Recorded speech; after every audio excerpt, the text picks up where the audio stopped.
Welcome back to our channel. ಇವತ್ತಿನ ಒಂದು ವಿಡಿಯೋದಲ್ಲಿ ನಾವು ಕರೆಂಟ್ ಅಫೇರ್ಸ್ ಬಗ್ಗೆ ಮಾಹಿತಿಯನ್ನು ನೋಡೋಣ.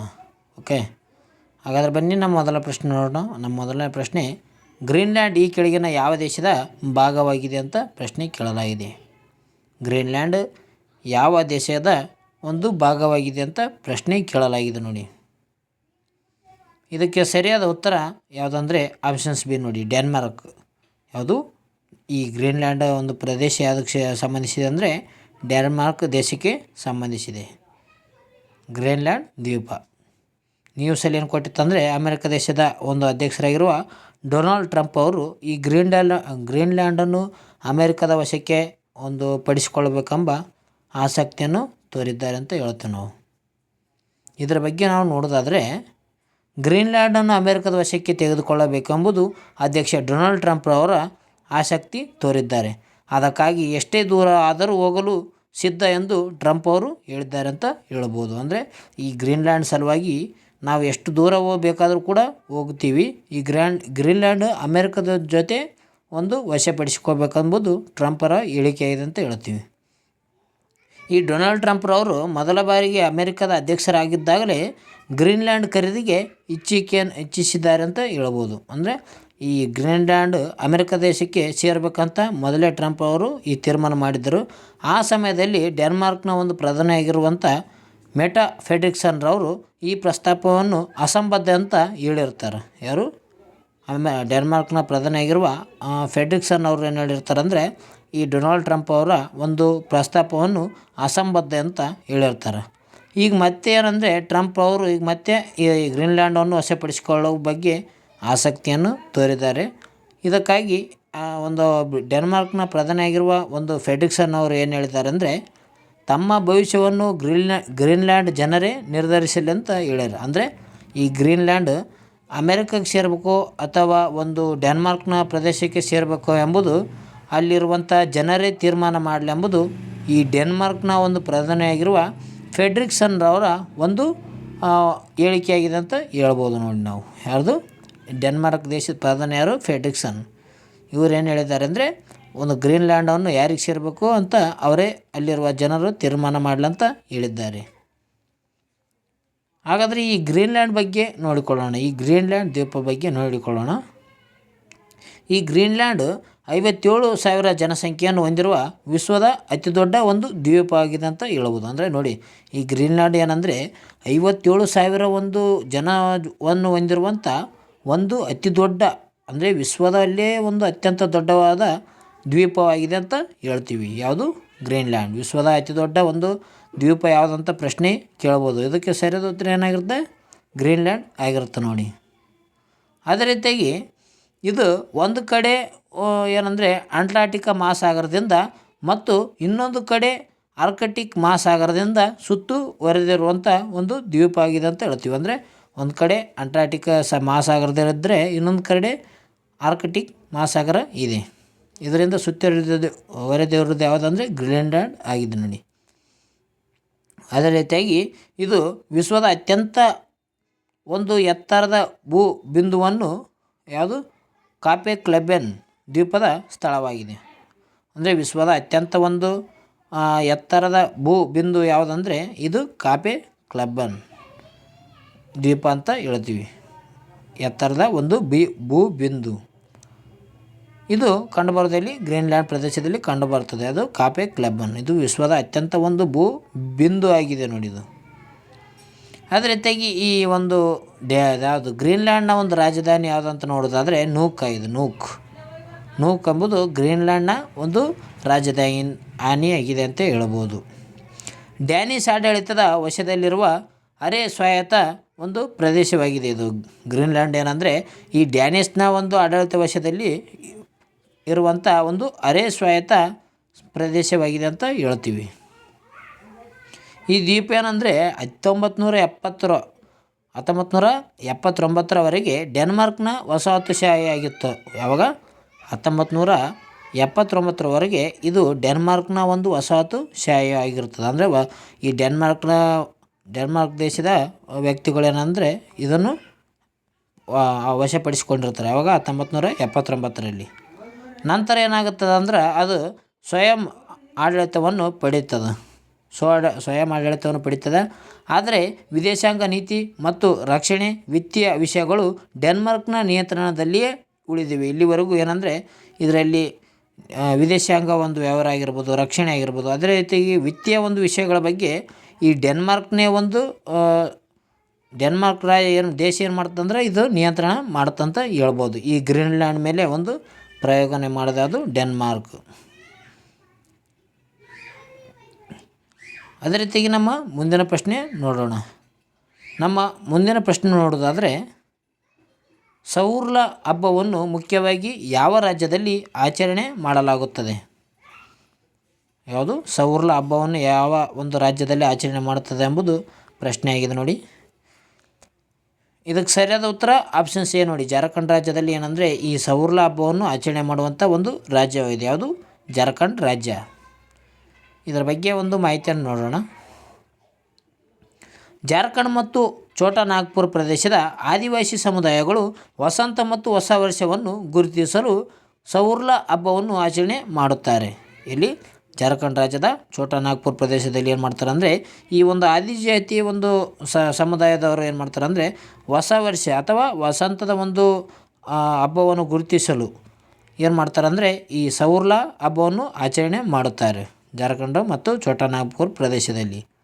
ಈ ಸೌರ ಎಂದರೇನಪ್ಪ ಅಂತಂದರೆ ಸಾಲ್, ಇದು ಮರವನ್ನು ಪೂಜಿಸುವುದು ಎಂದು ಅರ್ಥವಾಗುತ್ತದೆ ನೋಡಿ. ಅದು ಸೌರ ಅಂದರೆ ಸಾಲ್ ಎಂಬುದು ಇದು ಮರವನ್ನು ಒಂದು ಪೂಜಿಸುವುದ ಅರ್ಥ ಆಗಿದೆ. ಇದು ಜೀವನಕ್ಕಾಗಿ ಸೂರ್ಯ ಮತ್ತು ಭೂಮಿಯ ಒಕ್ಕೂಟವನ್ನು ಸಂಕೇತಿಸುತ್ತದೆ. ಸೂರ್ಯ ಮತ್ತು ಭೂಮಿಯನ್ನು ಪೂಜೆ ಮಾಡೋದು ಆಗಿರ್ಬೋದು, ಅದೇ ರೀತಿಯಾಗಿ ಮರವನ್ನು ಪೂಜೆ ಮಾಡೋದು ಇದು ಸೌರ ಎಂದು ಕರೆಯುತ್ತಾರೆ. ಎಲ್ಲೆಲ್ಲಿ ಆಚರಣೆ ಮಾಡ್ತಾರೆ ಅಂದರೆ ಇದು ವರಾನ್, ಮುಂಡಾ, ಸಂತಾಲ್, ಇದು ಕಾಂಡಿಯಾ ಮತ್ತು ನಂತ ಬುಡಕಟ್ಟು ಜನಾಂಗದವರು ಇದನ್ನು ಪೂಜನೆ ಮಾಡ್ತಾರೆ. ಯಾರ್ಯಾರು ಪೂಜೆ ಮಾಡ್ತಾರೆ ಅಂದರೆ ಈ ಬುಡಕಟ್ಟು ಪ್ರದೇಶದ ಬುಡಕಟ್ಟು ವ್ಯಕ್ತಿಗಳು ಏನು ಮಾಡ್ತಾರೆ ಅಂದರೆ ಇದನ್ನು ಪೂಜೆ ಮಾಡ್ತಾರೆ, ಅಂದರೆ ಆಚರಣೆ ಮಾಡುತ್ತಾರೆ ಅಂತ ಹೇಳ್ಬೋದು. ಯಾವುದು? ವರನ, ಮುಂಡಾ, ಸಂತಾಲ್, ಕಾಂಡಿಯಾ ಮತ್ತು ಎಂಬ ಹಲವಾರು ಬುಡಕಟ್ಟು ಜನಾಂಗದವರು ಏನು ಮಾಡ್ತಾರೆ ಅಂದರೆ ಈ ಸೌರ ಎಂಬ ಒಂದು ಆಚರಣೆಯನ್ನು ಮಾಡುತ್ತಾರೆ. ಯಾಕಪ್ಪ ಅಂತಂದರೆ ವಸಂತ ಆಗಿರ್ಬೋದು, ಹೊಸ ವರ್ಷದ ಒಂದು ಹಬ್ಬವನ್ನು ಗುರುತಿಸೋ ಸಲುವಾಗಿ ಈ ಸೌರ ಎಂಬ ಒಂದು ಹಬ್ಬವನ್ನು ಆಚರಣೆ ಮಾಡ್ತಾರೆ ಅಂತ ಹೇಳ್ಬೋದು ನೋಡಿ, ಜಾರ್ಖಂಡ್ ಮತ್ತು ಛೋಟಾ ನಾಗ್ಪುರ್ ನಗರಗಳಲ್ಲಿ. ಇದರ ಬಗ್ಗೆ ಮಾಹಿತಿ ನಿಮಗೇನಾದರೂ ಇಷ್ಟ ಇದ್ದರೆ ಬೇಗನೆ ಒಂದು ಫಟ್ಟಾಕ್ಸೆ ಲೈಕ್ ಬಟನ್ನ ಪ್ರೆಸ್ ಮಾಡಿ. ಓಕೆ ಫ್ರೆಂಡ್ಸ್, ಮುಂದಿನ ಪ್ರಶ್ನೆ ಹೋಗೋಣ. ನಮ್ಮ ಮುಂದಿನ ಪ್ರಶ್ನೆ ಗೋಲ್ಡ್ ಮರ್ಕ್ಯುರಿ ಪ್ರಶಸ್ತಿ 2025 ಯಾರಿಗೆ ನೀಡಲಾಗಿದೆ ನೋಡಿ. ಗೋಲ್ಡ್ ಮರ್ಕ್ಯುರಿ ಪ್ರಶಸ್ತಿಯನ್ನು ಯಾರಿಗೆ ನೀಡಲಾಗಿದೆ ಎಂಬುದು ಪ್ರಶ್ನೆಯಾಗಿದೆ ನೋಡಿ. ಇದಕ್ಕೆ ಸರಿಯಾದ ಉತ್ತರ ಆಪ್ಷನ್ಸ್ ಡಿ ನೋಡಿ. 14ನೇ ದಲೈ ಲಾಮಾ ಅವರಿಗೆ 2025 ಒಂದು ಗೋಲ್ಡ್ ಮರ್ಕ್ಯುರಿ ಪ್ರಶಸ್ತಿಯನ್ನು ನೀಡಿ ಗೌರವಿಸಲಾಗಿದೆ. ಯಾರಿಗೆ? 14ನೇ ದಲೈ ಲಾಮಾ ಅವರಿಗೆ. ಇದರ ಬಗ್ಗೆ ಒಂದು ಮಾಹಿತಿಯನ್ನು ನೋಡೋಣ. ಪ್ರಸಿದ್ಧ ಟಿಬೆಟ್ನ ಆಧ್ಯಾತ್ಮಿಕ ನಾಯಕನಾಗಿರುವ ಒಂದು 14ನೇ ದಲೈ ಲಾಮಾ ಇವರಿಗೆ ಟೆಂಜಿನ್ ಗ್ಯಾಟ್ರೋಸೋ ಅಂತ ಕರೀತಾರೆ. ಅದೇ ರೀತಿಯಾಗಿ ಅವ್ರಿಗೆ ಏನಂದರೆ ಶಾಂತಿ ಮತ್ತು ದಾರ್ಶನಿಕ ಆಡಳಿತಕ್ಕಾಗಿ ಗೋಲ್ಡ್ ಮರ್ಕ್ಯುರಿ ಪ್ರಶಸ್ತಿಯನ್ನು 2025 ಪ್ರದಾನ ಮಾಡಲಾಗಿದೆ. ಯಾರಿಗೆ? 14ನೇ ಒಂದು ದಲೈ ಲಾಮಾ ಅವ್ರಿಗೆ ಏನು ಮಾಡಿದ್ದಾರೆ ಅಂದರೆ ಈ ಶಾಂತಿ ಮತ್ತು ದಾರ್ಶನಿಕ ಆಡಳಿತಕ್ಕಾಗಿ 2025 ಒಂದು ಗೋಲ್ಡ್ ಮರ್ಕ್ಯುರಿ ಪ್ರಶಸ್ತಿಯನ್ನು ನೀಡಿ ಗೌರವಿಸಲಾಗಿದೆ ಅಂತ ಹೇಳ್ಬೋದು ನೋಡಿ. ಯಾರಿಗೆ? 14ನೇ ದಲೈ ಲಾಮಾ ಅವರಿಗೆ. ಇವರು ಟಿಬೆಟಿನ ಒಂದು ಆಧ್ಯಾತ್ಮಿಕ ನಾಯಕ ಆಗಿದ್ದಾರೆ ಅಂತ ಹೇಳ್ಬೋದು ನಾವು. ಶಾಂತಿ, ಕರುಣೆ, ಶಿಕ್ಷಣ ಮತ್ತು ಮಾನವನ ಹಕ್ಕುಗಳಿಗೆ ಅವರ ಜೀವಮಾನದ ಬದ್ಧತೆಯನ್ನು ಗುರುತಿಸಿ ಅವರಿಗೆ ಈ ಗೌರವವನ್ನು ನೀಡಲಾಗಿದೆ ಅಂತ ಹೇಳ್ತೀವಿ ನಾವು. ಶಾಂತಿ ಆಗಿರ್ಬೋದು, ಕರುಣೆ ಆಗಿರ್ಬೋದು, ಶಿಕ್ಷಣ ಮತ್ತು ಮಾನವನ ಹಕ್ಕುಗಳಿಗೆ ಸಂಬಂಧಿಸಿದಂತೆ ಒಂದು ಈ ವಿಷಯಕ್ಕೆ ಸಂಬಂಧಿಸಿದಂತೆ ಒಂದು ಗುರುತನ್ನು ನೀಡುವ ಸಲುವಾಗಿ ಏನು ಮಾಡಿದ್ದಾರೆ ಅಂದರೆ ಈ ಪ್ರಶಸ್ತಿಯನ್ನು ನೀಡಿ ಗೌರವಿಸಲಾಗಿದೆ ಅಂತ ಹೇಳ್ತೀವಿ. ಈ ಪ್ರಶಸ್ತಿಯನ್ನು ಲಂಡನ್ ಮೂಲದ ಜಾಗತಿಕ ಆಡಳಿತ ಚಿಂತಕರ ಚಾವಡಿಯಾದ ಅಂತಾರಾಷ್ಟ್ರೀಯ ಗೋಲ್ಡ್ ಮರ್ಕ್ಯುರಿ ಸಂಸ್ಥೆ ಏನು ಮಾಡ್ತದೆ ಅಂದರೆ ಈ ಪ್ರಶಸ್ತಿಯನ್ನು ನೀಡುತ್ತದೆ. ಅಂದರೆ ಗೋಲ್ಡ್ ಮರ್ಕ್ಯುರಿ ಪ್ರಶಸ್ತಿ ಯಾವ ಸಂಸ್ಥೆ ನೀಡುತ್ತದೆ ಅಂದರೆ ಅಂತಾರಾಷ್ಟ್ರೀಯ ಗೋಲ್ಡ್ ಮರ್ಕ್ಯುರಿ ಸಂಸ್ಥೆ ಈ ಪ್ರಶಸ್ತಿಯನ್ನು ಪ್ರದಾನ ಮಾಡುತ್ತದೆ. 2024 ಒಂದು ಪ್ರಶಸ್ತಿಯನ್ನು 14ನೇ ದಲೈ ಲಾಮಾ ಅವರು ಪಡೆದಿದ್ದಾರೆ. ಇವರು ಎಲ್ಲಿ ಕಂಡು ಬರ್ತಾರೆ ಅಂದ್ರೆ ಟಿಬೆಟ್ನಲ್ಲಿ ಕಂಡು ಬರ್ತದೆ. ಟಿಬೆಟ್ನ ಒಂದು ಆಧ್ಯಾತ್ಮಿಕ ನಾಯಕ ಆಗಿದ್ದಾರೆ ಅಂತ ನಾವು ಹೇಳ್ತೀವಿ. ಅದೇ ರೀತಿಯಾಗಿ ಈ ದಲೈ ಲಾಮಾ ಅವರಿಗೆ ಹಲವಾರು ಪ್ರಶಸ್ತಿಯನ್ನು ನೀಡಿ ಗೌರವಿಸಲಾಗಿದೆ. ಅದರಲ್ಲಿ ಒಂದು ಕೆಲವು ಪ್ರಶಸ್ತಿಗಳ ಬಗ್ಗೆ ಮಾಹಿತಿ ನೋಡೋಣ. ಅದರಲ್ಲಿ ಮೊದಲನೇದಾಗಿ ಒಂದು ದಲೈ ಲಾಮಾ ಅವರಿಗೆ ಸಂದ ಪ್ರಶಸ್ತಿಗಳ ಬಗ್ಗೆ ನೋಡೋದಾದರೆ, ಮೊದಲನೇದಾಗಿ ನೊಬೆಲ್ ಶಾಂತಿ ಪ್ರಶಸ್ತಿ. ನೊಬೆಲ್ ಶಾಂತಿ ಪ್ರಶಸ್ತಿ ಇದು ಯಾವಾಗ ಪಡೆದರು ಅಂದರೆ 1989ರಲ್ಲಿ ಈ ನೊಬೆಲ್ ಶಾಂತಿ ಪ್ರಶಸ್ತಿಯನ್ನು ಪಡೆದುಕೊಳ್ಳುತ್ತಾರೆ. ಅದೇ ರೀತಿಯಾಗಿ ರಾಮನ್ ಮ್ಯಾಕ್ಸೆ ಪ್ರಶಸ್ತಿ ಇದು 1959ರಲ್ಲಿ ಪಡೆದುಕೊಳ್ಳುತ್ತಾರೆ ಅಂತ ಹೇಳ್ಬೋದು. ಅದೇ ರೀತಿಯಾಗಿ PV ನರಸಿಂಹರಾವ್ ಸ್ಮಾರಕ ಪ್ರಶಸ್ತಿ ಇದು ಇತ್ತೀಚೆಗೆ ಅಂದರೆ ಹೋದ ವರ್ಷ 2024ರಲ್ಲಿ ಪಡೆದುಕೊಂಡಂಥ ಪ್ರಶಸ್ತಿ ಯಾವುದಂದರೆ PV ನರಸಿಂಹರಾವ್ ಸ್ಮಾರಕ ಪ್ರಶಸ್ತಿ. ಇವು ದಲೈ ಲಾಮಾ ಅವರಿಗೆ ಸಂದ ಪ್ರಶಸ್ತಿಗಳಂತ ನಾವು ಹೇಳಬೋದು ನೋಡಿ. ಅದರಲ್ಲಿ ಪ್ರಮುಖವಾಗಿ ನೊಬೆಲ್ ಪ್ರಶಸ್ತಿ, ರಾಮನ್ ಮ್ಯಾಕ್ಸೆ ಪ್ರಶಸ್ತಿ ಬಗ್ಗೆ ಪ್ರಶ್ನೆ ಕೇಳಬಹುದು. ನೊಬೆಲ್ ಪ್ರಶಸ್ತಿ 1989 ಆದರೆ ಮ್ಯಾಕ್ಸೆ ಪ್ರಶಸ್ತಿ 1959 ಆಗಿದೆ ನೋಡಿ. ಮುಂದಿನ ಪ್ರಶ್ನೆ ಹೋಗೋಣ. ನಮ್ಮ ಮುಂದಿನ ಪ್ರಶ್ನೆ 2025ರ ಏಷ್ಯನ್ ಕುಸ್ತಿ ಚಾಂಪಿಯನ್ಶಿಪ್ ಆಯೋಜಿಸಿದ ದೇಶ ಯಾವುದು? ಅಂದರೆ ಇತ್ತೀಚೆಗೆ ಒಂದು 2025ರಲ್ಲಿ ನಡೆದಂಥ ಒಂದು ಏಷ್ಯನ್ ಕುಸ್ತಿ ಚಾಂಪಿಯನ್ಶಿಪ್ನಲ್ಲಿ ಆಯೋಜನೆ ಮಾಡಿರುವಂಥ ದೇಶ ಯಾವುದು? ಯಾವ ದೇಶದಲ್ಲಿ ನಡೆದಿದೆ ಎಂಬುದು ಪ್ರಶ್ನೆಯಾಗಿದೆ. ಇದಕ್ಕೆ ಸರಿಯಾದ ಉತ್ತರ ಆಪ್ಷನ್ಸ್ ಬಿ ನೋಡಿ, ಜೋರ್ಡಾನ್ ದೇಶದಲ್ಲಿ ಏನಂದರೆ 2025ರ ಒಂದು ಏಷ್ಯನ್ ಕುಸ್ತಿ ಚಾಂಪಿಯನ್ಶಿಪ್ ನಡೆದಿದೆ ಅಂತ ಹೇಳ್ಬೋದು. ಇದರ ಬಗ್ಗೆ ಒಂದು ಮಾಹಿತಿ ನೋಡೋದಾದರೆ, ಮಾರ್ಚ್ 25ರಿಂದ ಮಾರ್ಚ್ 30ರವರೆಗೆ ಜೋರ್ಡಾನ್ನ ಅಮ್ಮನ್ನಲ್ಲಿ ನಡೆದ 2025ರ ಹಿರಿಯ ಏಷ್ಯನ್ ಕುಸ್ತಿ ಚಾಂಪಿಯನ್ಶಿಪ್ ಮುಕ್ತಾಯಗೊಂಡಿದೆ. ಯಾವಾಗ? ಮಾರ್ಚ್ 30ಕ್ಕೆ ಮುಕ್ತಾಯಗೊಂಡಿದೆ ಅಂತ ಹೇಳ್ಬೋದು. ಯಾವುದು? ಒಂದು ಕುಸ್ತಿ ಪಂದ್ಯ ಇದು ಜೋರ್ಡಾನ್ನಲ್ಲಿ ನಡೆದಿತ್ತು ಇತ್ತೀಚೆಗೆ. ಭಾರತೀಯ ಒಂದು ಫ್ರೀ ಸ್ಟೈಲ್ ಕುಸ್ತಿ ತಂಡವು 1 ಚಿನ್ನ, 3 ಬೆಳ್ಳಿ ಮತ್ತು 6 ಕಂಚು ಸೇರಿದಂತೆ ಒಟ್ಟು 10 ಪದಕಗಳನ್ನು ಗೆದ್ದುಕೊಂಡಿದೆ. ಅಂದರೆ ಭಾರತದ ಒಂದು ಕುಸ್ತಿ ತಂಡ ಎಷ್ಟು ಗೆದ್ದಿದೆ ಅಂದರೆ 1 ಚಿನ್ನ ಗೆದ್ದಿದೆ, 3 ಬೆಳ್ಳಿ ಗೆದ್ದದ ಮತ್ತು 6 ಕಂಚನ್ನು ಪಡೆದುಕೊಂಡು ಒಟ್ಟು 10 ಪದಕಗಳನ್ನು ಗೆದ್ದುಕೊಂಡಿದೆ ಅಂತ ಹೇಳ್ಬೋದು ಭಾರತೀಯ ಒಂದು ಫ್ರೀ ಸ್ಟೈಲ್ ಒಂದು ಕುಸ್ತಿ ತಂಡ. ಅದರಲ್ಲಿ ಇದು ಚಾಂಪಿಯನ್ಶಿಪ್ನಲ್ಲಿ 21ನೇ ಆವೃತ್ತಿ ಆಗಿದೆ. ಯಾವುದು? ಎಷ್ಟನೇ ಆವೃತ್ತಿ ಅಂದರೆ 21ನೇ ಆವೃತ್ತಿ ಆಗಿದೆ ನೋಡಿ. 2025ರ ಎಷ್ಟನೇ ಆವೃತ್ತಿ ಅಂದರೆ 25ನೇ ಒಂದು ಕುಸ್ತಿ ಪಂದ್ಯ ಅಂತ ಹೇಳ್ಬೋದು, ಏಷ್ಯನ್ ಕುಸ್ತಿ ಪಂದ್ಯ. ಈ ಕಾರ್ಯಕ್ರಮಗಳನ್ನು ಸ್ವಿಟ್ಜರ್ಲ್ಯಾಂಡ್ನ ಮೂಲದ ಯುನೈಟೆಡ್ ವರ್ಲ್ಡ್ ರೆಸ್ಲಿಂಗ್ ಆಯೋಜನೆ ಮಾಡಿತ್ತು. ಯಾವುದು? ಯಾವ ದೇಶದ ಅಂದರೆ ಸ್ವಿಟ್ಜರ್ಲ್ಯಾಂಡ್ನ ಒಂದು ಮೂಲದ ಯುನೈಟೆಡ್ ವರ್ಲ್ಡ್ ರೆಸ್ಲಿಂಗ್ ಆಯೋಜನೆಯನ್ನು ಇದು ಆಯೋಜನೆ ಮಾಡಿತ್ತು. 2025ರಲ್ಲಿ ನಡೆದಂಥ ಒಂದು ಕುಸ್ತಿ ಪಂದ್ಯ ಎಷ್ಟನೇದಂದರೆ 21ನೇ ಆವೃತ್ತಿ ಆಗಿದೆ ಅಂತ ನಾವು ಹೇಳ್ತೀವಿ. ಇದು ಭಾಳ ಇಂಪಾರ್ಟೆಂಟ್ ಆಗ್ತದೆ. ಯಾಕಂದರೆ ಎಷ್ಟನೇ ಒಂದು ಆವೃತ್ತಿ ಅಂದರೆ 21ನೇ ಆವೃತ್ತಿ ಆಗಿರ್ತದೆ. ಅದರಲ್ಲಿ ಎಷ್ಟು ಪದಕ ಬಂದವಪ್ಪ ಒಂದು ಕುಸ್ತಿಯ ಏಷ್ಯನ್ ಕುಸ್ತಿ ಪಂದ್ಯದಲ್ಲಿ ಅಂದರೆ 10 ಪದಕಗಳನ್ನು ಬಂದವು. ಅದರಲ್ಲಿ 1 ಚಿನ್ನ, 3 ಒಂದು ಬೆಳ್ಳಿ, 6 ಕಂಚು, ಒಟ್ಟು 10 ಪದಕಗಳನ್ನು ಭಾರತ ಪಡೆದುಕೊಂಡಿದೆ ಅಂತ ಹೇಳ್ಬೋದು ಆಗಿದೆ ನೋಡಿ. ಅದರಲ್ಲಿ ಕಿರ್ಗಿಸ್ತಾನದ ಬಿಸ್ಕನ್ನಲ್ಲಿ ನಡೆದ 2024ರ ಏಷ್ಯನ್ ಕುಸ್ತಿ ಚಾಂಪಿಯನ್ಶಿಪ್ನಲ್ಲಿ ಒಂದು 20ನೇ ಆವೃತ್ತಿ ಆಯಿತು. ಅಂದರೆ ಹೋದ ವರ್ಷ 2024ರಲ್ಲಿ ನಡೆದಂಥ ಒಂದು ಕುಸ್ತಿ ಪಂದ್ಯ ಎಲ್ಲಿ ನಡೆದಿತ್ತಂದರೆ ಕಿರ್ಗಿಸ್ತಾನದಲ್ಲಿ ನಡೆದಿತ್ತು. ಅದು ಎಷ್ಟನೇ ಒಂದು ಆವೃತ್ತಿ ಆಗಿತ್ತು ಅಂದರೆ 20ನೇ ಆವೃತ್ತಿ ಆಗಿರ್ತದೆ. ಅದರಲ್ಲಿ ಭಾರತೀಯ ಒಂದು ಕುಸ್ತಿಪಟುಗಳು ಎಷ್ಟು ಪದಕಗಳನ್ನು ಗೆದ್ದಿದ್ರು ಅಂದರೆ 9 ಪದಕಗಳನ್ನು ಭಾರತ ಒಂದು ಕುಸ್ತಿಪಟುಗಳು ಜಯಿಸಿದ್ರು ಅಂತ ಹೇಳ್ಬೋದು. 2024ರ ಒಂದು 20ನೇ ಆವೃತ್ತಿಯ ಕುಸ್ತಿ ಚಾಂಪಿಯನ್ಶಿಪ್ನಲ್ಲಿ 9 ಪದಕಗಳನ್ನು ಗೆದ್ದಿದ್ರು. ಆದರೆ 2025ರಲ್ಲಿ ಈಗಿನ ಪ್ರೆಸೆಂಟು 10 ಪದಕಗಳನ್ನು ಪಡೆದುಕೊಂಡಿದ್ದಾರೆ. ಇರಾನ್ ಚಾಂಪಿಯನ್ಶಿಪ್ನಲ್ಲಿ ಪ್ರಾಬಲ್ಯ ಸಾಧಿಸಿದೆ ಅಂತ ಹೇಳ್ಬೋದು. ಇರಾನ್ ದೇಶ ಏನು ಮಾಡಿದೆ ಅಂದರೆ ಈ ಒಂದು ಚಾಂಪಿಯನ್ಶಿಪ್ನಲ್ಲಿ ತನ್ನ ಪ್ರಾಬಲ್ಯವನ್ನು ಸಾಧಿಸಿದೆ. ಮಹಿಳೆಯರ 62 kg ವಿಭಾಗದಲ್ಲಿ ಭಾರತದ ಈ ಮನೀಷಾ ಬನ್ವಾಲ್ ಅವರು ಭಾರತಕ್ಕೆ ಮೊದಲ ಮತ್ತು ಏಕೈಕ ಚಿನ್ನದ ಪದಕವನ್ನು ತಂದು ಕೊಟ್ಟರು. ಇದರಲ್ಲಿ ಏನಂದರೆ ಇದು ಭಾಳ ಇಂಪಾರ್ಟೆಂಟ್ ಆಗುತ್ತೆ. ಅಂದರೆ ಮನೀಷಾ ಬನ್ವಾಲ್ ಅವರು ಯಾವ ಒಂದು ಆಟಕ್ಕೆ ಸಂಬಂಧಿಸಿದ್ದಾರೆ ಅಂದರೆ ಈ ಕುಸ್ತಿ ಆಟಕ್ಕೆ ಸಂಬಂಧಿಸಿದ್ದಾರೆ. ಜೊತೆಗೆ ಇವರು ಭಾರತದ ಮೊದಲ ಮತ್ತು ಏಕೈಕ ಚಿನ್ನದ ಪದಕವನ್ನು ತಂದುಕೊಟ್ಟ ವ್ಯಕ್ತಿಯಾಗಿದ್ದಾರೆ ಅಂತ ಹೇಳ್ತೀವಿ ನಾವು. ಮನೀಷಾ ಬನ್ವಾಲ್ ಅವರು ಈ ಕುಸ್ತಿ ಪಂದ್ಯದಲ್ಲಿ ಏಷ್ಯನ್ ಕುಸ್ತಿ ಪಂದ್ಯದಲ್ಲಿ ಒಂದು ಪ್ರಶಸ್ತಿಯನ್ನು ತಂದುಕೊಟ್ಟ ವ್ಯಕ್ತಿ ಮನೀಷಾ ಬನ್ವಾಲ್. ಇವರು ಕುಸ್ತಿ ಆಟಕ್ಕೆ ಸಂಬಂಧಿಸಿದ್ದಾರೆ. 62 kg ವಿಭಾಗದಲ್ಲಿ ಆಗಿದ್ದಾರೆ. ಓಕೆ ಫ್ರೆಂಡ್ಸ್, ಈ ವಿಡಿಯೋ ನಿಮ್ಗೆ ಏನಾದರೂ ಇಷ್ಟ ಆಯಿತಂದರೆ ಲೈಕನ್ನು ಬೇಗ ಪ್ರೆಸ್ ಮಾಡಿ, ಕಮೆಂಟ್ ಕೂಡ ಹಾಕಿ ವಿಡಿಯೋ ಯಾವ ರೀತಿಯಾಗಿದೆ, ಚೆನ್ನಾಗಿದೆಯೋ ಚೆನ್ನಾಗಿಲ್ವೋ ಹಾಕ್ರಿ, ಕಾಮೆಂಟನ್ನು ಹಾಕ್ರಿ, ಹಂಗೆ ನೋಡಿ ಹೋಗ್ಬೇಡ್ರಿ. ಅದೇ ರೀತಿ ಮುಂದಿನ ಪ್ರಶ್ನೆ ಹೋಗೋಣ ಬನ್ನಿ. ಇದು ಕೂಡ ನಾ ಮೊನ್ನೆ ನ್ಯೂಸಲ್ಲೇ ನೋಡಿದ್ದು. ಇದು MG ನರೇಗಾ ನೋಡಿ. ಈ MG ನರೇಗಾ ಯೋಜನೆಯನ್ನು ಯಾವಾಗ ಜಾರಿಗೆ ತರಲಾಯಿತು ಅಂತ ಪ್ರಶ್ನೆ ಕೇಳಲಾಗಿದೆ. MG ನರೇಗಾ ಒಂದು ಸಂಬಂಧಿಸಿದಂತೆ ಪ್ರಶ್ನೆ ಆಗಿದೆ ನೋಡಿ. ಈ MG ನರೇಗಾ ಸ್ಥಾಪನೆ ಆಗಿದೆ ಯಾವಾಗಂದರೆ ಒಂದು ಜಾರಿ ಆಗಿದ್ದು ಆಪ್ಷನ್ ಸಿ 2006ದಾಗ. ಅಂದರೆ ಮಹಾತ್ಮ ಗಾಂಧಿಯವರ ಒಂದು ನರೇಗಾ ಅಂತ ಹೇಳ್ತೀವಿ MG ನರೇಗಾ. ಇದು ಈಗ ಏನಾಗಿದೆ ಅಂದರೆ ಇದು ನರೇಗಾ ಕೂಲಿ 349 ಇತ್ತು. ಎಷ್ಟಿತ್ತು? 349 ಇತ್ತು. ಈಗ 370 ಆಗಿದೆ ಅಂತ ಹೇಳ್ಬೋದು. ಇದರ ಕೂಲಿ ಎಷ್ಟಾಗಿದೆ? 370 ಆಗಿದೆ. ಇದರ ಬಗ್ಗೆ ಒಂದು ಮಾಹಿತಿಯನ್ನು ಪಡೆದುಕೊಳ್ಳೋಣ. ಮಹಾತ್ಮ ಗಾಂಧಿ ರಾಷ್ಟ್ರೀಯ ಗ್ರಾಮೀಣ ಉದ್ಯೋಗ ಖಾತ್ರಿ ಯೋಜನೆಯಲ್ಲಿ 2025 ಏಪ್ರಿಲ್ 1ರಿಂದ ದಿನದ ಕೂಲಿ ಮೊತ್ತವನ್ನು 349ರಿಂದ 370ಕ್ಕೆ ಹೆಚ್ಚಳ ಮಾಡಿ ಕೇಂದ್ರ ಸರ್ಕಾರ ಆದೇಶ ಹೊರಡಿಸಿದೆ.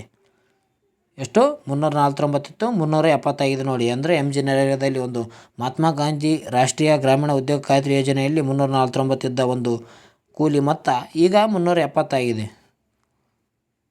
ಇಷ್ಟು ನ್ಯೂಸಲ್ಲಿ ಕೊಟ್ಟಿತ್ತು. ಆದ್ರೆ ನಾವು ಸ್ವಲ್ಪ ಮಹಾತ್ಮ ಗಾಂಧಿ ಒಂದು ರಾಷ್ಟ್ರೀಯ ಗ್ರಾಮೀಣ ಉದ್ಯೋಗ ಖಾತ್ರಿ ಯೋಜನೆ ಬಗ್ಗೆ ಮಾಹಿತಿಯನ್ನು ಪಡೆದುಕೊಳ್ಳೋಣ. ಇದರಲ್ಲಿ ಇಂಗ್ಲೀಷಲ್ಲಿ ನೋಡೋದಾದರೆ Mahatma Gandhi national rural employment government act ಅಂತ ಹೇಳ್ತೀವಿ. MG ನರೇಗಾ ಅಂತ ಕರೀತಾರೆ. ಇದು ಯಾವಾಗ ಅಂಗೀಕಾರ ಆಯ್ತು ಅಂದರೆ 2005ರಲ್ಲಿ ಅಂಗೀಕಾರ ಆಗ್ತಾ. ಇದು ಜಾರಿ ಆದದ್ದು 2006ರಲ್ಲಿ ಜಾರಿ ಮಾಡ್ತಾರೆ. ಈ ನರೇಗಾ ಯೋಜನೆಯಡಿ ಗ್ರಾಮೀಣ ಪ್ರದೇಶದ ಪ್ರತಿ ಕುಟುಂಬಕ್ಕೆ ಒಂದು ಆರ್ಥಿಕ ವರ್ಷದಲ್ಲಿ 100 ದಿನಗಳ ಕೌಶಲ್ಯ ರಹಿತ ಕೂಲಿ ಕೆಲಸ ಕೊಡಲಾಗುತ್ತದೆ. ಒಂದು ಏನಪ್ಪ ಅಂತಂದರೆ ಗ್ರಾಮೀಣ ಒಂದು ಮಟ್ಟದಲ್ಲಿ ಒಂದು ಆರ್ಥಿಕ ಪರಿಸ್ಥಿತಿ ಹೊಂದಿರುವ ಕುಟುಂಬಗಳಿಗೆ ಏನು ಮಾಡ್ತಾರೆ ಅಂದ್ರೆ 100 ದಿನ ಅವರಿಗೆ ಕೂಲಿಯನ್ನು ನೀಡಲಾಗುತ್ತದೆ ಅಂತ ಹೇಳ್ಬೋದು. ಕೂಲಿ ಕಾರ್ಮಿಕರಿಗೆ 100 ದಿನಗಳವರೆಗೆ ಈ MG ನರೇಗಾದಲ್ಲಿ ದುಡಿಬೇಕಾಗ್ತದೆ ಅವರು. ಅದರಲ್ಲಿ ಅಂಗವಿಕಲರು ಆಗಿರ್ಬೋದು ಮತ್ತು 65 ವರ್ಷ ಮೇಲ್ಪಟ್ಟ ವೃದ್ಧರಿಗೆ ಕೆಲಸದಲ್ಲಿ ಶೇಕಡ 50% ಏನಿರ್ತದೆ ಅಂದರೆ ವಿನಾಯಿತಿ ನೀಡಲಾಗುತ್ತದೆ. 50% ವಿನಾಯಿತಿ ನೀಡಲಾಗ್ತದೆ ಅಂದರೆ ಅಂಗವಿಕಲರು ಮತ್ತು 65 ವರ್ಷ ಮೇಲ್ಪಟ್ಟ ವೃದ್ಧರಿಗೆ. ಅಂದರೆ ದಿನದ ನಿಗದಿತ ಪ್ರಮಾಣದ ಅರ್ಧದಷ್ಟು ಕೆಲಸ ನಿರ್ವಹಿಸಿ ದಿನಕ್ಕೆ 370 ರೂಪಾಯಿ ದುಡಿಯಬಹುದು. ಅಂದರೆ 8 ದಿನ ಕೆಲಸ ಇದ್ದರೆ 4 ದಿನ ಮಾಡಿ ಅವರು ದಿನದ ಕೂಲಿ 8 ದಿನದ ಅಮೌಂಟನ್ನು ಪಡಿಬೋದು ಅಂತ ಹೇಳ್ಬೋದು. 50% ಅವರಿಗೆ ವಿನಾಯಿತಿ ನೀಡಲಾಗುತ್ತದೆ. ಆದರೂ ಕೂಡ 370 ಇವರಿಗೆ ಅಮೌಂಟನ್ನು ಕೊಡಬೇಕು. 2009 ಅಕ್ಟೋಬರ್ 2ರಂದು ನರೇಗಾ ಅನ್ನು MG ನರೇಗಾ ಎಂದು ಬದಲಾವಣೆ ಮಾಡುತ್ತಾರೆ. ಯಾವಾಗ? 2009 ಅಕ್ಟೋಬರ್ 2ನೇ ತಾರೀಕಿದು ಭಾಳ ಇಂಪಾರ್ಟೆಂಟ್ ಅಂತ. ಅಂದರೆ ಇದು ಪ್ರಶ್ನೆ ಅಂದರೆ ಹೇಳಿಕೆ ರೂಪದಲ್ಲಿ ಕೊಟ್ಟರೆ ಯಾವಾಗ ಒಂದು MG ನರೇಗಾವನ್ನು ಬದಲಾವಣೆ ಮಾಡಿದ ಒಂದು ಡೇಟ್ ಕೇಳಿದ್ರೆ ಇದೆ ನೋಡಿ. 2009 ಅಕ್ಟೋಬರ್ 2ನೇ ತಾರೀಕು ಏನು ಮಾಡ್ತಾರೆ ಅಂದ್ರೆ ಮಹಾತ್ಮ ಗಾಂಧೀಜಿಯವರ ಒಂದು ಹುಟ್ಟಿದ ದಿನಾಂಕದಂದು ಬರೀ ನರೇಗಾ ಇದ್ದುದನ್ನು MG ನರೇಗಾ ಅಂತ ಮರುನಾಮಕರಣ ಮಾಡ್ತಾರೆ ಅಂತ ಹೇಳ್ಬೋದು.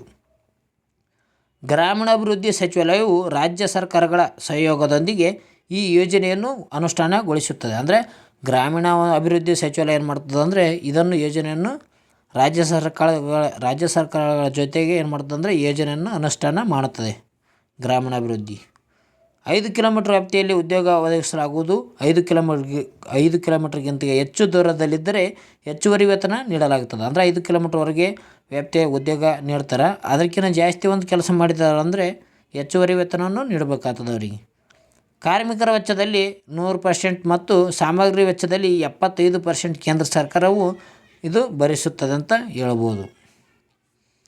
ಕಾರ್ಮಿಕರ ವೆಚ್ಚದ 100% ಮತ್ತು ಸಾಮಗ್ರಿ ವೆಚ್ಚದ 75% ಏನು ಮಾಡ್ತದೆ ಅಂದರೆ ಕೇಂದ್ರ ಸರ್ಕಾರ ಇದನ್ನು ಅಮೌಂಟನ್ನು ಜಾರಿ ಮಾಡುತ್ತದೆ. ಈ MG ನರೇಗಾದ ಬಗ್ಗೆ ನಿಮಗೆಲ್ಲ ಪೂರ್ಣ ಮಾಹಿತಿ ಪಡೆದುಕೊಂಡಿದ್ದಾರೆ ಅಂತ ಅಂದ್ಕೊತೀನಿ. ಇದೇನಾದರೂ ಇಷ್ಟ ಆಯಿತು ಅಂದರೆ ನಿಮ್ಗೆ ಬೇಗನೆ ಲೈಕ್ ಮಾಡಿ, ಶೇರ್ ಮಾಡಿ, ಸಬ್ಸ್ಕ್ರೈಬ್ ಮಾಡಿ. ನೀವೇನಾದರೂ ನಮ್ಮ ಚಾನಲ್ಗೆ ಹೊಸಬರಾದರೆ ಬೇಗನೆ ಒಂದು ಲೈಕ್ ಬಟನ್ನ ಪ್ರೆಸ್ ಮಾಡಿ. ಮುಂದಿನ ಪ್ರಶ್ನೆ ಹೋಗೋಣ. ನಮ್ಮ ಮುಂದಿನ ಪ್ರಶ್ನೆ ನೋಡೋದಾದರೆ ಕೆಳಗಿನ ಯಾವ ರಾಜ್ಯದಲ್ಲಿ ಅಕ್ಕಿಪಿಕ್ಕಿ ಜನಾಂಗ ಕಂಡು ಬರುತ್ತದೆ ಅಂತ ಪ್ರಶ್ನೆ ನೀಡಲಾಗಿದೆ ನೋಡಿ.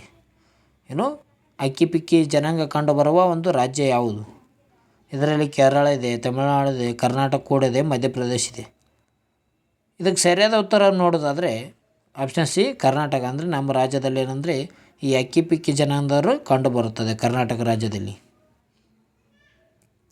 ಇದರ ಬಗ್ಗೆ ನೋಡೋದಾದರೆ ಕರ್ನಾಟಕದ ಅಕ್ಕಿ ಪಿಕ್ಕಿ ಬುಡಕಟ್ಟು ಸಮುದಾಯದ 22 ಸದಸ್ಯರಿಗೆ ತಲಾ 55,000 ದಂಡ ವಿಧಿಸಲಾಗಿದೆ ಮತ್ತು ನಕಲಿ ನಿವಾಸ ಪ್ರಮಾಣ ಪತ್ರಗಳನ್ನು ಹೊಂದಿರುವ ಆರೋಪಿಗಳ ಮೇಲೆ ಗ್ಯಾಬೋನ್ ತೊರೆಯುವಂತೆ ಆದೇಶ ಮಾಡಲಾಗಿದೆ. ಅಂದರೆ ಏನು ಮಾಡಿದ್ದಾರೆ ಅಂದರೆ ಈ ಅಕ್ಕಿ ಪಿಕ್ಕಿ ಜನಾಂಗದವರ ಮೇಲೆ ಏನಂದರೆ 22 ಜನರನ್ನು ಏನು ಮಾಡಿದ್ದಾರೆ ಅಂದರೆ 55,000 ರೂಪಾಯಿಗಳವರೆಗೆ ದಂಡ ವಿಧಿಸಿದ್ದಾರೆ ಅಂತ ಹೇಳ್ಬೋದು.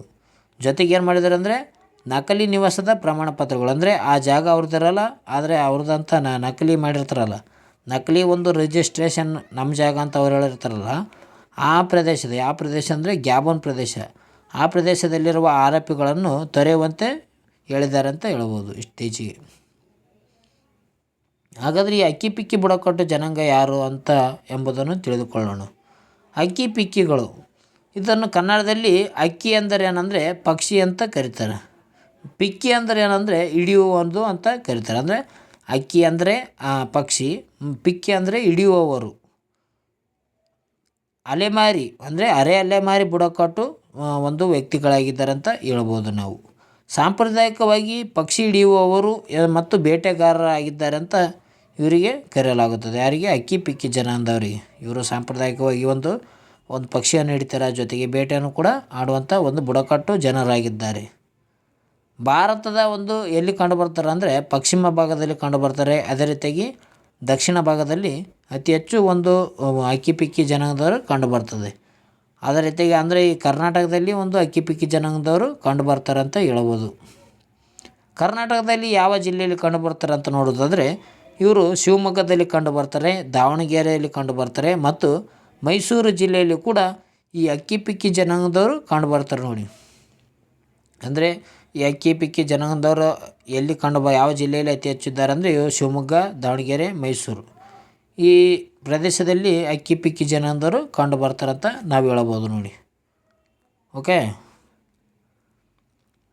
ಫ್ರೆಂಡ್ಸ್, ಈ ಒಂದು ಮಾಹಿತಿ ನಿಮ್ಗೆ ಏನಾದರೂ ಇಷ್ಟ ಆಯಿತು ಅಂದರೆ ಬೇಗನೆ ಒಂದು ಲೈಕ್ ಬಟನ್ನ ಪ್ರೆಸ್ ಮಾಡಿ, ಸಬ್ಸ್ಕ್ರೈಬ್ ಮಾಡಿ. ಅದೇ ರೀತಿ ನಿಮ್ಮ ದೋಸ್ತರು ಅಥವಾ ನಿಮ್ಮ ಫ್ರೆಂಡ್ಸ್ಗಳಿಗೆ ಕೂಡ ಈ ಒಂದು ವಿಡಿಯೋನ ಶೇರ್ ಮಾಡಿ ಅಂತ ಹೇಳ್ಕೊತೀನಿ. ಕರೆಂಟ್ ಅಫೇರ್ಸ್ ಹೇಗೆ ಮೂಡಿ ಬಂದಿದೆ ಅಂತ ಕಮೆಂಟ್ ಮೂಲಕ ತಿಳಿಸಿ. ಓಕೆ, ಚೆನ್ನಾಗಿತ್ತಪ್ಪ ಅಂತಂದರೆ ಸೂಪರ್ ಅಂತ ಕಮೆಂಟನ್ನು ಹಾಕಿ, ನಮಗೂ ಕೂಡ ಸಂತೋಷ ಆಗ್ತದಂತ ಹೇಳ್ಬೋದು. ಇದೇ ರೀತಿಯಾಗಿ ನಮ್ಮ ವಿಡಿಯೋನ ಡೈಲಿ ನೋಡ್ತಾಯಿರಿ. ಅದೇ ರೀತಿಯಾಗಿ ಇವತ್ತಿಗೆ 1,500 ಸಬ್ಸ್ಕ್ರೈಬರ್ ಕಂಪ್ಲೀಟ್ ಆಗ್ಯಾರ. ಎಲ್ಲರಿಗೂ ಥ್ಯಾಂಕ್ಸ್ ಮೈ ಆಲ್ ಸಬ್ಸ್ಕ್ರೈಬರ್ ಇದನ್ನು ಹೇಳಲು ಬಯಸುತ್ತೇನೆ. ಯಾಕಂದರೆ 1,500 ಸಬ್ಸ್ಕ್ರೈಬರು ನಮ್ಮ ಚಾನಲ್ಗೆ ಕಂಪ್ಲೀಟ್ ಆಗಿದೆ ಅಂತ ಹೇಳ್ತೀನಿ. ಇದೇ ರೀತಿಗೆ ನಮ್ಮ ಚಾನಲನ್ನು ಗ್ರೋ ಮಾಡಿ ಅಂತ ಹೇಳ್ತೀನಿ. ಓಕೆ ಫ್ರೆಂಡ್ಸ್, ಮುಂದಿನ ವಿಡಿಯೋದಲ್ಲಿ ಸಿಗೋಣ. ಇದೇ ರೀತಿಯಾಗಿ ಕರೆಂಟ್ ಅಫೇರ್ಸ್ ಆಗಲಿ, ಅದೇ ರೀತಿಯಾಗಿ ಗಣಿತದ ವಿಷಯಕ್ಕೆ ಸಂಬಂಧಿಸಿದಂತೆ ಕೆಲವು ಪ್ರಶ್ನೆಗಳು ಕೂಡ ತರಬೇಕಂತ ಮಾಡೀನಿ. ಅವು ಭೀ ತರೋಣ ಆದಷ್ಟು ಬೇಗ. ಎಲ್ಲ ವಿಷಯಗಳ ಕುರಿತಂತೆ ಸ್ಪರ್ಧಾತ್ಮಕ ಪರೀಕ್ಷೆಯಲ್ಲಿ ಪಾಸಾಗಲು ಪ್ರಯತ್ನನ ಪಡೋಕೈತೀನಿ. ಓಕೆ ಫ್ರೆಂಡ್ಸ್, ಎಲ್ಲರಿಗೂ ಬಾಯ್. ಮುಂದಿನ ವಿಡಿಯೋದಲ್ಲಿ ಸಿಗೋಣ. ಎಲ್ಲರಿಗೂ ಬಾಯ್ ಫ್ರೆಂಡ್ಸ್, ಟೇಕ್ ಕೇರ್.